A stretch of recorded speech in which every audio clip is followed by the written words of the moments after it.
પોરબંદર સિવિલમાં લોહીમાં ઓક્સિજનનું પ્રમાણ ચકાસતો એબીસી રિપોર્ટ કાઢવાની કામગીરી છેલ્લા 10 દિવસથી બંધ છે, જેના લીધે ગરીબ દર્દીઓએ બહાર ખાનગી લેબમાં મોંઘા ભાવનો આ રિપોર્ટ કઢાવવાની ફરજ પડી રહી છે.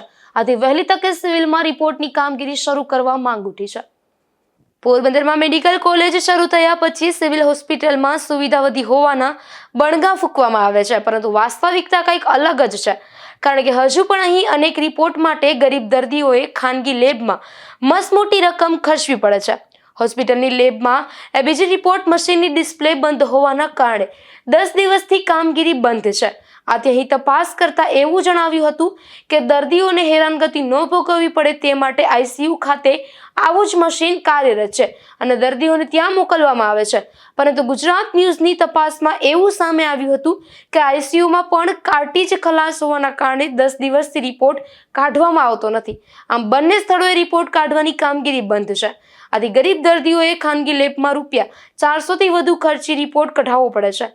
ત્યારે સિવિલ હોસ્પિટલમાં વહેલી તકે આ કામગીરી શરૂ કરવી જોઈએ તેવી માંગ ઉઠી છે. નિપુલ પોપટ સાથે અશોક થાનકી, ગુજરાત ન્યૂઝ, પોરબંદર.